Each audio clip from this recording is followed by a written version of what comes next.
Biyyam teknoolojii fi humna waraanaatiin addunyaa dursitii jedhamtu Ameerikaan har'a biyya qoqqobbiin hudhamtee jirtu Iraan irraa barumsa waraanaa fudhachuuf dirqamteetti. Washington abbaa giddu galeessaa keessatti diroonii Araam kan maqaan isaa Luqaas jedhamu obaastee jirti. Garuu ejjittiin saaxilamee diroonii Luqaas kun bu'aa qorannoo saayintistoota Ameerikaa miti.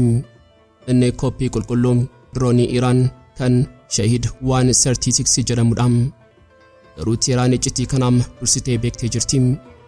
Iraan Ameerikaan meeshaa keenyaam koppii gochuu dandeessi. Garuu onnee keenya koppii gochuu hin dandeessu jettee jirti. Ameerikaan maaliif teknoolojii diroonii Iraan koppii gochuun achumatti bobbaastee ejjittii isaam qabannee jirra. Dirooniin xiyyaara baattuun guddittiin Ameerikaa USS Abraham Lincoln galaana kibba Chaayinaa gad lakkisuun ariitiidhaan gara galaana Arabaatti seentee jirti. Hundoonni idilee miti. Mandara waraanaa Dambaliirraa kan mootummoonni addunyaa yeroo maqaa ishee dhagaan teessoorraa ka'anidha. Garuu dooniin waraana Ameerikaa kun doonii akkamiiti? Ga'umsa isaa teknoolojii fi maalummaa doonii kanaa qorachuun doonii kana faanaam waliin barsiisuuf qophii bal'aa qabannee dhiyaannee jirra.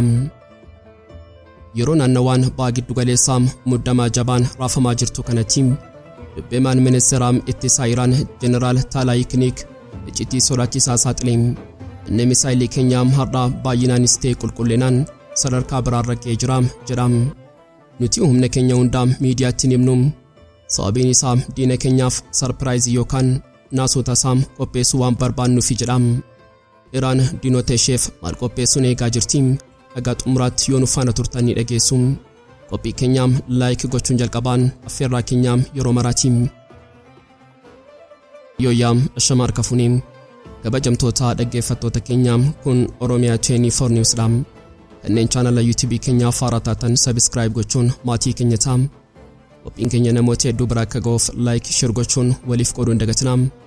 Haga xumuraam qophii keenyaatiin turtii gaarii.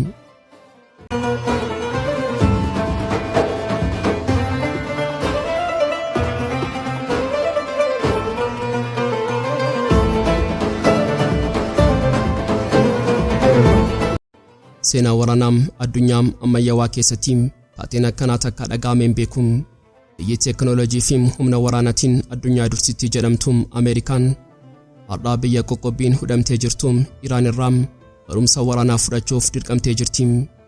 Oduun gabaasa iccitii Maariivii fi ABC Awustiraaliyaa irraa beem waan namni amanuuf rakkatudha.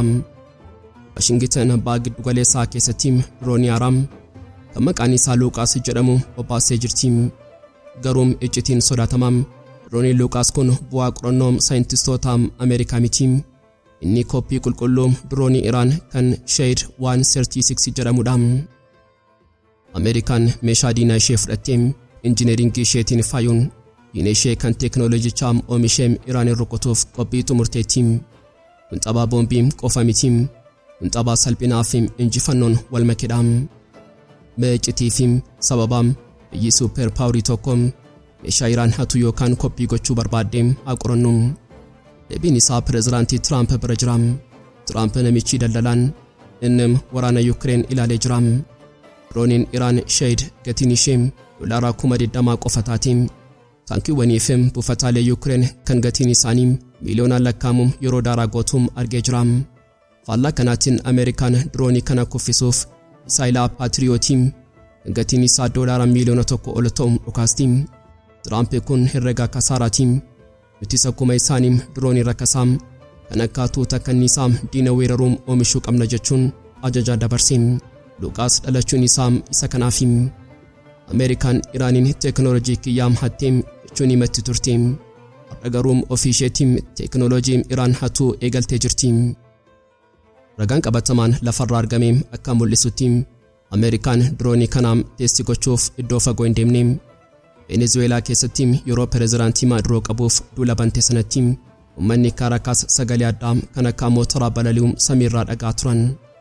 Sagaleen kun mallattoo diroonii Shahid yookaan Luqaasiiti. Kana jechuun Ameerikaan meeshaa Iraan fakkaatu kanaan Iraan rukutuuf shaakalaa xumurteetti jechuudha. Dr. Alexander Moley yuun waraanaa iccitii kana saaxiltee jirti. Ameerikaan madaalii waraanaa jijjiiruuf sibiilumaan sibiila muruum filattee jirti. Garuu Teheraan citii kanaam dursitee beektee jirti. Maddi olaanaan mootummaa Iraan Reuters akka himetti Ameerikaan meeshaa keenyaam koppii gochuu dandeessi. Garuu onnee keenya koppii gochuu hin dandeessu jedha. Iraan muddama waraanaa Ameerikaan abbaa giddu galeessaa keessatti gochaa jirtu kanaaf deebiidhumaam qopheessitee jirti. Haleellaan sun xiqqoos haa taatu guddaa nuti akka waraana waliigalaatti fudhannaam deebiin keenyas daangaa hin qabu jetti. Kana jechuun yoo dirooniin Luqaas tokkoom lafa Iraan tuqeem Iraan ammoo miisaayilaam haayiparsoonikiim dhibbaan lakkaamuun uffataalee Ameerikaa barbadeessiti. Dhiphina kana keessatti Ingilizillee harka lafa jalaa qabdi. Gabaasni haaraan akka saaxileetti xiyyaaronni waraanaa Ingiliz Taayifoon jedhaman 4 dhoksaan gara Qatar Du'aam Airbase seenanii jiru.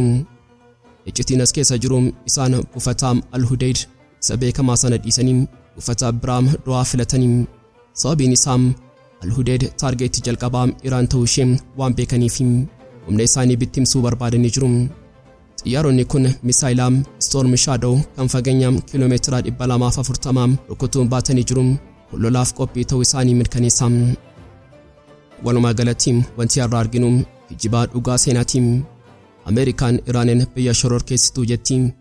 Garuu meeshaa biyya sanaam koppii gootee itti fayyadamti. Iraan ammoo meeshaan keenya har'aa addunyaa barsiisaa jira jettee boonti. Dirooniin Luqaasii fi Sheed yeroo samii irratti wal argan gargar baasuun ni ulfaata. Garuu inni tokko $1 bitame, inni kaan ammoo dhiigaan ijaarame. Abbaa giddu galeessaa keessatti saatiin xumuraa dhiyaatee jira. Dirooniin Ameerikaa dhufeera. Xiyyaarri Ingilizii qubatee jira. Iraan ammoo furtuu dhukaasaa qabattee eegaa jirti. Dhugaan jiru Ameerikaan teekinooloojii Iraan fayyadamuun Iraanin rukutuuf deemti. Iraan ammoo bishaan ofii abbaan hin nyaatu jechuun falmachuuf qophii irra jirti. Galaanni Hindii fi galoon Oomaan yeroo ammaa kana dambalii uumamaa qofa osoo hin taane dambalii sibiilaa fi humna waraanaa addunyaa irratti hiriyaa hin qabneen raafamaa jiru.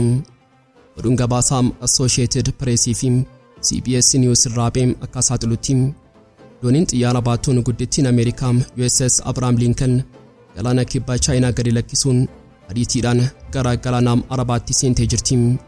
Kun doonii dilee miti. Mandara waraanaa dambalii irraa kan mootummoonni addunyaa yeroo maqaa ishee dhagaan teessoo irraa kaanidha. Iraan nuti qophiidha jettee yeroo dhaadattu Tiraamp ammoo Lincoln gara fuula isaaniitti ergee jira. Meem iccitii uumamaa fi teekinooloojii seexana sibiilaa kanaam gadi fageenyaan saaxillu. USS Abraham Lincoln dooniiwwan gitaa Nimitz Class jedhaman keessaa ishee shanaffaa yoo taatu bara 1989tti tajaajila waraanaa eegalte.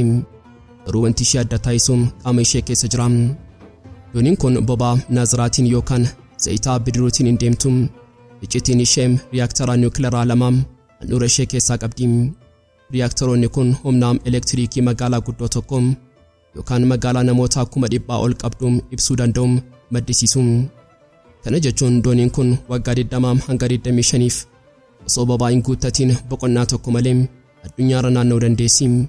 Kun humna daangaa maleessaa isheef kenna. Ga'umsa waraanaa ishee yeroo ilaallu namni hirrifanneen jiru. Dooniin Lincoln dheerinni ishee meetira 333 jechuunis dirree kubbaa miilaa 3 walitti aanan yoo ta'u ulfaatinni ishee toonii 100,000 ol ta'a. Irra ishee lafa bal'aa xiyyaaronni irraa kaanii fi irra qubatan qabdi. Iccitiin guddaan garuu kophee isheen baatteedha. Dooniin kun yeroo ammaa xiyyaarota waraanaa 90 ol baattee deemti.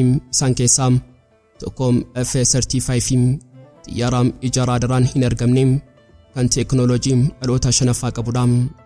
Xiyyaarri kun osoo raadarri Iraan hin argin Teheraan gubbaa balalee odeeffannoo funaanuu fi rukutuu danda'a.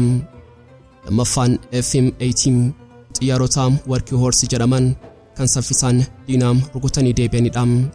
Sadaffaan E-18 kun xiyyaarota waraanaa elektirooniksiiti. Hojiin isaanii raadaraa fi sirna quunnamtii diinaa jaamsuudha. Osoo boombiin hin dhukaa'in dura xiyyaaronni kun sirna ittisaa Iraan dukkaneessuu danda'u. Afuraffaan A-2D AUK xiyyaarota ija samii kanneen kiiloomeetira 100 lakkaa'amu fagaatanii diina arganidha. Dooniin kun kophaa ishee hin deemtu. Ishee duukaa gareen leellaa jira. Kunis dooniiwwan misaayila baatan 3 fi doonii lafa jalaa tokko of keessaa qaba. Walumatti loltoonni 5,000 hanga 6,000 magaalaa kanarra jiraatu. keessa isheetti hospitaalaa, mana nyaataa, mana bashannanaa fi waajjiraalee icciitii waraanaa qabdi. Joon Spencer hayyuun waraanaa yeroo Lincoln bakka tokko geessu inni doonii qofa miti, inni buufata humna qilleensa Ameerikaa socho'uudha jedha. Haala yeroo ammaa kana yeroo ilaallu dhufaatiin Lincoln Iraanitti sodaa guddaa ni uuma.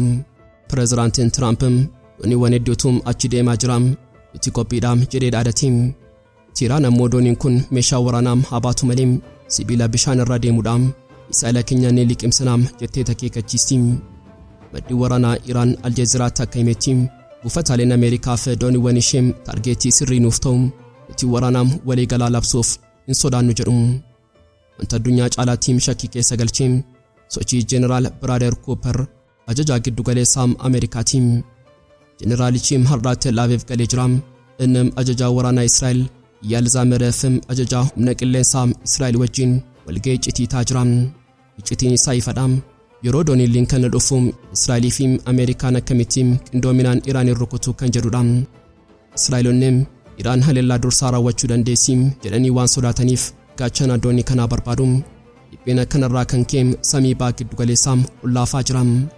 Dhaabbileen xiyyaaraa gurguddoon samii Iraanii fi Iraaq irraa baqatanii jiru. Addunyaan Lincoln yoom akka galaana Arabaa geessu lakkaa jiru. Walumaa galatti USS Abraham Lincoln doonii qofa miti, inni mallattoo humna olaantummaa Ameerikaati. Teknoolojii nuukileeraa, xiyyaarota dhokatoo fi humna elektirooniksii walitti qabatee Iraan duratti dhiyaachaa jira. Iraan misaa'ila ishee haayipaarsonikii qabattee bineensa sibiilaa kana eegaa jirti. Sibiilaan wal rukutuu danda'a. Garuu yeroo Lincoln dhukaasa bantutti addunyaan jijjiiramuun isaa hin oolu. Yeroo dooniin waraana Ameerikaa Abraham Lincoln galaanarra fiigduu fi yeroo Trump humni guddaan dhufaa jira jedhee doorsisu Teheraan keessaa immoo deebiin kenname kan seenaa waraanaa jijjiirudha. Oduun gabaasa icciitii miidiyaalee mootummaa Iraan irraa ba'e akka saaxilutti eegduun warraaqsa Iraanii fi ministeerri ittisaa biyyattii icciitii sodaatamaa tokko ifa baasanii jiru. Iraan waraana guyyaa 12 sana keessaa dadhabdee hin baane, inumaayyuu sibiilaa ibiddaan tumame jabaatu taate humna ishee dachaa gootee baateetti. Kun dhaadannoo qofa miti, kun ragaa qabatamaa teknoolojii misaa'ilaa fi hamilee waraanaatiin deeggaramedha. Icciitii haasaa itti aanaa ajajaa eegduu warraaqsaa Jeneraal Ahmed Vaidii haa qorannu. Jeneraalichi kaameraa duratti ba'uun waadaa seenaa keessatti hin dagatamne galee Ameerikaa ishee weerartuu fi Israa'el ishee saamtuu guyyaan isaaniitti qofaan fagoo miti. Iraan gonkumaa harka hin kennatu. Jeneraal Vaidiin diinni keenya waraana darbeerratti injifannoo argadheera, garuu nuti barumsaa isaan hin beekne irraa baranneerra. Har'a nuti yeroo sana caalaa saffisa, jabinaa fi murannoo qabna jedha. Icciitiin keessa jiru Iraan waraana darbe sanaa akka shaakala dhugaatti fayyadamtee qaawwa ishee cufattee sirna ittisaa ishee ammayyeessuu isheeti. Wanta addunyaa caalaatti shakkii fi sodaa keessa galche ammoo ibsa dubbi'aa ministeera ittisaa Iraan Jeneraal Talaayinik kennedha. Inni misaa'illi keenya har'a baay'inaanis ta'e qulqullinaanis sadarkaa biraarra geera jedha. Garuu icciitii guddaan waan inni itti aansee dubbate kana. Nuti humna keenya hundaa miidiyaatti himnu, sababiin isaa diina keenyaaf sarpiraayizii yookaan naasota isaa qopheessuu waan barbaannuufi. Kun maal jechuudha? Iraan meeshaa waraanaa haaraa tarii misaa'ilaa haayipaarsonikii sadarkaa olaanaa yookaan teknoolojii lafa jalaa haaraa kan Israa'elii fi Ameerikaan hin beekne dhokfattee qabdi jechuudha. Trump doonii fiduu danda'a, garuu Iraan furtuu dhokataa qabaachuun ishee shakkamee jira. Gama biraatiin shirri dippiloomaasii Iraanii fi Paakistaan gidduutti xaxamaa jiru qoqqobbii warra lixaa kuffisee jira. Ministeerri dhimma alaa Iraan Abbaas Araghchiin bilbila icciitiin gara Paakistaan Iraam Isaaq Daariitti bilbiluun galateeffatee jira. Sababiin isaa Paakistaan walga'ii dhaabbata mootummoota gamtoomanii UN irratti biyyoota lixaa diduun nuti Iraan cinaa dhaabbannaa jechuun sagalee kennite. Kun hojii salphaa miti. Paakistaan biyya nuukileera qabdu Iraan cinaa hiriiruun ishee neetoon Islaamaa sun dhugumaan lafa jalaa ijaaramaa jiraachuu isaa mirkaneessa. Araghchiin warri lixaa kophaatti nu hambisuuf yaalanis nuti obboloota qabna jedha. Trump fi Netanyahuun Iraan mormii kanaan dadhabdeetti jedhanii yoo yaadan dogoggora seenaa hojjechaa jiru. Sababiin isaa Iraan waraana darbeerraa jabina horattee Paakistaan irraa michummaa argattee lafa jalammoo sarpiraayizii qopheessiteetti. Dhugaan jiru Iraan sibiilaam ibiddaan tumameedhaam yoo tumamteem ijabaatti maleen cabduum inni dhufum waan hin eegneem keessummeessaam. Teheraan magaalaam yeroo hundaam biirtuu dippiloomaasii fi shiraataatiin imbaasiin Ingilizii fi imbaasiin Awustiriyaam balbala cufataniim Iraan keessaa ba'anii jiru. Garuu lafa jalaam wanti jiru kana oliim. Oduun gabaasaam Ruuded 24 fi Middle East News saaxileem akka mul'isutti cufamuun imbaasii kun mormii qofa mitiim. Kun mallattoo baqaatiim. Awurooppaanonni waraanni dhufaa jiru. Waraanaam idilee mitiim waraana badiisaatiim jedhanii waan amananiif dippiloomaatota isaanii siinaariyoom ibiddaa jalaa baasaa jiru. Meem iccitii fi sababa sodaam Awurooppaa kanaam haa qorannu. Maaliif biyyoonni nagaa jaallatan kun amma baqatu? Iccitiin isaa minjaala ministeera dhimma alaa Iraan irra jira.